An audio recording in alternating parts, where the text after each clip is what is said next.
muito grande. Eu gosto de dizer para os irmãos. Antigamente, os irmãos tinham o prazer de ir na casa de Deus uma vez por ano, adorar ao Deus Todo-Poderoso. E nós temos a oportunidade, se nós quisermos, nós que moramos aqui perto da igreja, se nós quiséssemos, nós viríamos 7 dias por semana. 7 dias. Mas Deus tem nos dado a oportunidade terça, quinta, sábado e domingo. Isso para nós é um momento de alegria. Não se cansa. Isso não é mais fácil para nós. Isso é paz, isso é alegria. Aleluia. Vai ao você brasileiro.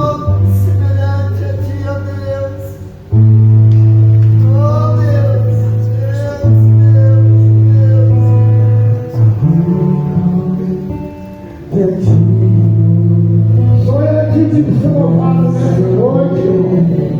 Aleluia! A honra e a glória, a força e o poder. Ao Rei eterno e imortal, invisível, mas real.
Ontem eu estava aqui na igreja, junto com o pastor Divino, estava aquele alvoroço de chuva.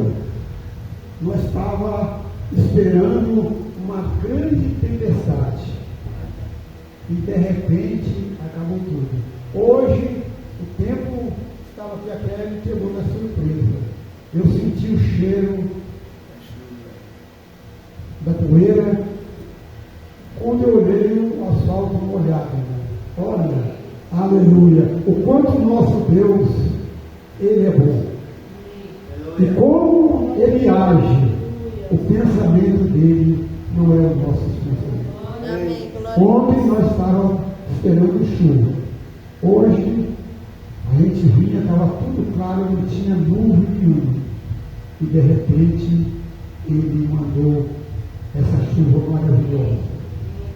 E isso é motivo de nós passar mais a acreditar na responsabilidade que Deus tem para conosco, que somos seres humanos. E como é maravilhoso, irmãos, Ele manda a chuva para o justo e para o injusto, como Ele sabe de todas as coisas, como o alimento dele não é só para os justos, para outras pessoas. Porque nós que estamos juntos, irmão, nós estamos aqui como um mensageiro, através de nós, auxílio possa render para a presença de Deus. Deus abençoe cada irmão. Eu passo a palavra para o pastor Júlio nessa noite. Os irmãos, vão estar na presença do Senhor. Amém? Amém. Salmo 100, irmãos. Olha, irmão, Raiga, né? Glória está aqui conosco nessa noite. Ele não sei se ele vai estar aqui no final de semana, então eu vou te oferecer uma oportunidade. Talvez você quer dar um testemunho. Hã? Não? Ele é da nossa igreja do bairro Morumbi ali, ovelha do nosso querido pastor Rogério, amém? Você tem que ser uma ovelha boa, rapaz. Seu pastor é ouro. Deus abençoe o pastor Rogério, Manildo e toda a nossa igreja do bairro Morumbi, ali em Uberlândia. E demais congregações que o Senhor tem levantado através do ministério do pastor Rogério e sua família. Glória a Deus. Salmo 100, verso 2. Servi ao Senhor com alegria, apresentai-vos a Ele com cântico. Amém? Servi ao Senhor com alegria, apresentai-vos a Ele com canto. Só até aqui está bom. Podemos assentar, daqui a pouco a gente vai estar orando. Irmão, servir a Deus sempre foi algo muito especial para aqueles que têm um chamado especial. As pessoas que servem ao Senhor, que serviam a Deus no passado, eles sabiam que tinham um chamado. Agora as coisas mudaram. Infelizmente, já não é mais assim. Estamos vendo uma época em que as igrejas estão lotadas. São mega templos para 5, 10, 15 mil pessoas. As igrejas estão lotadas. Mas, infelizmente, as pessoas não têm mais o mesmo compromisso de antes. Então eu quero falar com você rapidamente o que é servir a Deus. O que é servir a Deus? O salmista diz no Salmo 6: servir ao Senhor com alegria, se apresente diante dele com cântico. Claro que o Salmo 100, verso 1, todo mundo conhece, né? Celebrar o Senhor com júbilo, amém? Celebrar o Senhor com júbilo ao Senhor, todos os povos, a todas as terras. Ou seja, é um salmo que proclama a alegria de servir a Deus. Servo de Deus tem que ter alegria de servir a Deus. Então, servir a Deus, o que é? Primeira coisa, servir a Deus é servir a um propósito. Você está servindo a um propósito. Quando nós aceitamos a Cristo como Senhor e Salvador, o que nós fizemos? Nós passamos a ter um propósito na nossa vida. Ao entregar a sua vida para o Senhor, quando eu entreguei a minha vida para o Senhor, o que aconteceu? Eu também entreguei a direção da minha vida para o Senhor. Amém. Lembra que eu comentei aqui no último domingo? Eu falei no tema do pastor Marcos Feliciano, estava discutindo na internet, que alguém falou que a Bíblia tem que ser reescrita, uma suposta artista por aí falou que a Bíblia tem que ser reescrita, né? E ele dizia, no final daquela matéria, ele falou assim: olha, você até aceita que Jesus seja seu Salvador. Falou agora para os cristãos, né? Para todos nós, você até aceita Jesus como seu Salvador, mas você não quer que Ele seja seu Senhor. E aquilo ali foi pesado, irmãos. Porque muitos dentro da casa de Deus querem Jesus como seu Salvador, mas não como o Senhor. Então, quando eu entreguei a minha vida para o Senhor, eu entreguei a direção da minha vida também. Nossos ideais agora dão lugar ao ideal de Deus. Quer dizer que eu não tenho ideal, pastor? Tem, claro que tem. Mas ele vem em segundo plano. Você não serve a Deus para para ficar rico. Você não serve a Deus para ser próspero. Você não serve a Deus para Ele te curar. Você não serve a Deus para Ele ser seu servo. Você serve a Deus porque um dia você quer morar com Ele eternamente.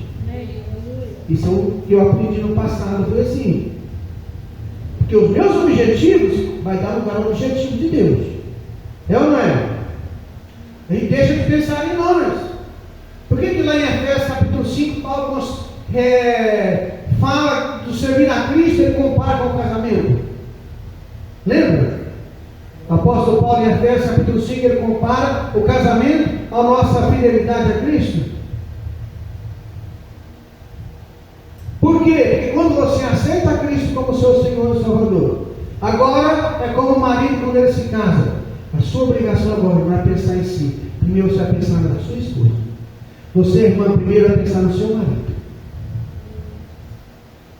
Primeiro não é eu mais.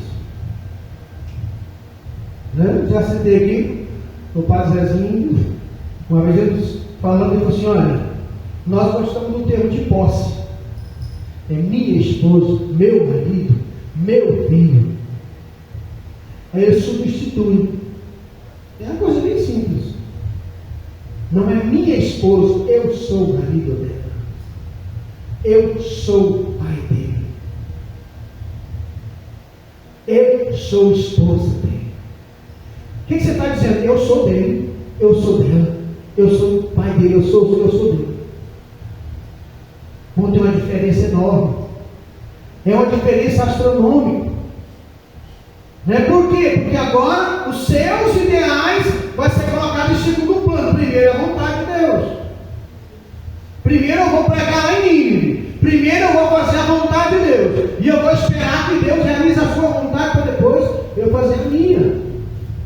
Então eu vou deixar de pensar nesse mundo e vou pensar ardentemente no mundo que está por vir, na minha vida com Cristo, na minha vida que eu quero ter ao lado de Cristo. Agora eu quero falar para você o que é realmente servir a Cristo. Então, irmão, nós precisamos mudar a nossa concepção do que é servir a Deus. O que é servir a Deus? Primeira coisa, eu preciso de um propósito. O Senhor te chamou porque tem um propósito na sua vida. Amém? Segunda coisa, está perguntando meu menino seu hoje, Micael. Vindo apenas à igreja, eu sou um servo de Deus, eu venho e volto para a igreja, eu congrego, eu sou um servo de Deus.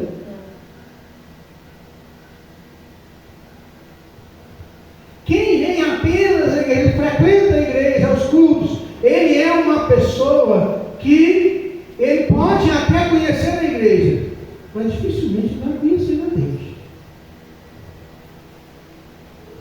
E lê Tiago capítulo 1, verso 22, só para não ficar nas nossas palavras. Tiago capítulo 1, versículo 22. Por que, irmãos? Eu preciso colocar isso aqui em prática.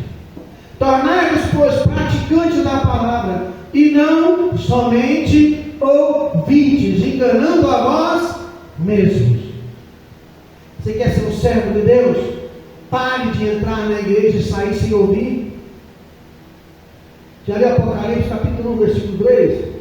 Bem-aventurado que lê e o que ouve as profecias escritas nesse livro, que o tempo se abrevia.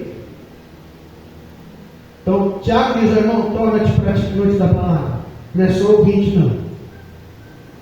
O Salmo foi citado aqui, o Salmo 1, diz que como é que é o justo? Ele é plantado junto a reino de águas. Né? Como é que é os ímpios? São como a moinha que o vento dispersa.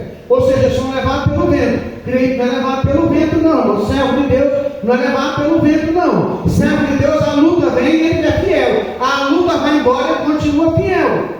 No tempo da abundância, quando as águas se multiplicam, ele é fiel. Mas quando a seca vem, ele é fiel também. Amém. Glória a Deus. Por quê? Porque nós servimos a um propósito. Então, indo e vindo apenas à igreja, quem congrega, quem vem apenas à igreja, ele não consegue pôr em prática a palavra de Deus. Eu preciso então que eu quero servir a Deus. Claro que não dá para falar tudo. Resumidamente, quer servir a Deus? É vir na igreja? Não. É ser a igreja. Quem é servo de Deus? É aquele que vem na igreja, não é aquele que sabe que é a igreja. E é interessante que a gente vai sempre aprendendo, né? Talvez seja uma teoria, uma definição mais abrangente, mas eu sempre dizia que eu sou a igreja, você é a igreja, e nós não, eu não sou a igreja, você não é a igreja. Quando é que nós somos a igreja? Quando a gente se reúne, quando eu faço parte daquele grupo, quando eu tenho a companhia do meu irmão. Lembra lá em Mateus 8, versículo 20 em diante? Tem duas pessoas reunidas em meu nome, ali estou eu no meu Deus. Aí é a igreja. A igreja não é o templo, a igreja somos nós. Então, quem é a igreja não é aquele que vem à igreja, é aquele que sabe, eu sou a igreja, eu faço parte da igreja do Senhor. Eu tenho um propósito na minha vida. Qual que é o propósito da minha vida? Eu preciso saber qual é a minha missão. Qual é a sua missão? Eu não posso ser como os Gálatas. O que Paulo disse aos Gálatas? Lá em Gálatas capítulo 4, verso 19, se não me engano, ele falou assim, Gálatas, porque de novo sinto as dores de parto, até que Cristo seja formado em vós. Ele diz, olha, leite nos dê a beber, não dê comida sólida. Ainda sois meninos na fé. Eu não posso ser menino não, irmãos. Lá em Lucas capítulo 8, verso 38, tem uma passagem maravilhosa, se você quiser ler ou se quiser acompanhar em casa depois, pelo menos eu vou ler só os dois versículos, 8, 38 e 39, porque Jesus Cristo chegou na cidade lá dos Gadarenos, ou em Gadala, e lá ele encontrou um homem que estava endemoniado, que vivia nos sepulcros. Depois que expulsou o demônio daquele homem, que foi para os porcos, mais de 1000 porcos se precipitou no despenhadeiro e morreu. E quando a cidade chegou, os moradores daquela cidade viram aquele homem limpo, arrumado, conversando. Aquele homem fez essa pergunta para Cristo. Lucas 8, 38. O homem de quem tinham saído os demônios rogou-lhe que o deixasse estar com ele. Olha, deixa eu ir com o Senhor, Jesus, eu quero caminhar contigo. Jesus, porém, o despediu, dizendo, verso 39, volta para casa, conta aos teus tudo o que Deus fez por ti. Então foi ele anunciando por toda a cidade todas as coisas que Deus lhe tinha feito. Irmãos, olha só, não dá para se considerar um servo de Deus sem falar do amor de Deus para as pessoas que você conhece. O que Cristo falou para esse homem? Volta para os teus. Os teus é quem? Seus parentes. Ah, pastor, diz por aí que santo de casa não faz milagre. Em primeiro lugar, eu não sou santo. Em primeiro lugar, não sou eu quem faço milagre. Eu só prego. Se Deus abrir o entendimento a quem está ouvindo e ele crê, a glória não é para mim, é para Deus. Então eu vou apenas pregar, eu vou testemunhar, como foi dito aqui hoje, do que Deus fez na minha vida. O que esse homem saiu pregando? Ele saiu falando do Evangelho? Eu acredito que não. O que ele saiu falando? Eu vi 10, 20, 30 anos endemoniado, eu vivia preso, dormia em sepulcros. Para quem não sabe, os sepulcros naquela época eram cavernas, onde eles enterravam os mortos. Eu vivia em lugar que ninguém dava valor em mim. Eu vivia amarrado com cadeia. O Senhor Jesus me libertou. Jesus o Nazareno me libertou. Ele pode libertar você. Então chegou aquele ex-endemoniado, saiu pregando. Ele fez curso de teologia? Fez não. Ele sabia ler e escrever, faço a mínima ideia. Mas ele tinha boca e saiu pregando. Você pode testemunhar também. Né? Você, irmãos, você, nós não iremos para o céu se nós não falarmos do amor de Deus para quem está perdido. Não dá para ser um servo de Deus sem ter compromisso com Deus, com a sua obra, né, para ajudar a manter a obra. A salvação é de graça, não custa nada. Jesus deu a vida por você, claro que ele fala de graça, que não custou para mim. Mas sabe que ela tem um preço mais caro. Jesus deu a vida por nós. Então tem um preço enorme. Mas para você, é só você pegar o presente e receber. Efésios 2:8, pela graça sois salvos, mediante a fé, isto não vem de vós, é dom de Deus, dom que é presente, é dádiva. Deus te dá a salvação. Em troca, Ele quer que apenas que você crê nele e viva para Ele. Mas não dá, irmãos, para ser servo de Deus sem pensar. A salvação é de graça, mas a energia não é, a água não é, a internet não é. Para melhorar a igreja, pintar os bancos, fazer isso, fazer aquilo, então gasta dinheiro. De onde é que vem esse dinheiro? Do seu dinheiro, da sua oferta. A oferta da casa de Deus. Segundo, fala do amor de Deus. A ordem para estar investido aí, o primeiro é você crer. Uma vez que você está cheio da graça de Deus, lembra lá de Atos capítulo 1, versículo 8? Ó, vai para Jerusalém e fica lá, até que do alto seja revestido. Depois, se você estiver cheio do Espírito Santo, você vai ser meu testemunho. Em Jerusalém, Samaria, até os confins da terra. Seja cheio do Espírito Santo. Prega o Evangelho. Ah, pastor, eu não sei pregar. Convida para o culto. Olha, tem um culto de oração, domingo, culto às 6:30. Eu queria que você fosse participar conosco. Você está evangelizando, irmão. Você não precisa pregar. Traz a pessoa para a igreja. Está entendendo? Amém. Lá no seu trabalho, quando alguém tiver com um problema, você pode falar: olha, eu vou orar por você, Deus vai te abençoar. Só isso. Experimente fazer isso. E ora por essa pessoa. Daí uma semana, um mês, 2 meses, ela vai te procurar. Olha, bem que você falou que ia melhorar. Graças a Deus que eu melhorei, por isso estou aqui para te agradecer. Prega. Faz isso e vai funcionar. Porque se você prega, você desperta. Se você fala, você desperta a fé na pessoa. Eu te pergunto, irmãos, será que nós somos realmente servos de Deus? Será que nós estamos fazendo a vontade de Deus mesmo? Se não, nós podemos mudar a partir de agora. Né? O Senhor usa quem está comprometido com a sua obra. Lembra que o Senhor Jesus disse para Pedro: quando tu te converteres, pastoreia as minhas ovelhas. Pedro quer te usar, mas se converte primeiro. Deus quer usar muitas pessoas aqui hoje. Deus quer usar muitos que estão nas igrejas por aí, mas tem que se converter primeiro. Quem quer conversão? Eu dizer que eu sou convertido? Não. As pessoas veem que eu mudei. O que está lá em 2 Coríntios 5:17? Aquele que está em Cristo Jesus é nova criatura. As coisas velhas passou. Este tudo se fez novo. Isso é conversão, irmãos. Ele é convertido. Antes ele xingava, ele vivia reclamando. Agora não xinga mais, não reclama mais. Da boca dele não sai nenhum palavrão, não sai palavra de maldição. Quando acontece algo errado, ele ora, busca o Senhor, fala: Senhor, onde é que eu errei, onde é que eu falhei? Quem é convertido não procura o culpado, ele procura onde errou. Adão e Eva, depois que caiu, quando Deus foi falar com eles, ele não era convertido, meu Deus. A conversão tinha ido embora, o Espírito de Deus tinha ido embora. Quando Deus falou com Adão, ele falou: olha, Adão, você comeu do fruto que eu te disse para não comer. O que ele falou? Para o culpado é a mulher que tu me deu.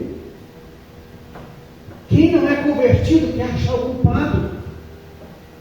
Já o homem segundo o coração de Deus, que nem Davi, quando ele cometeu um adultério, um assassinato, o profeta foi falar com ele. O que ele falou para o profeta Natan?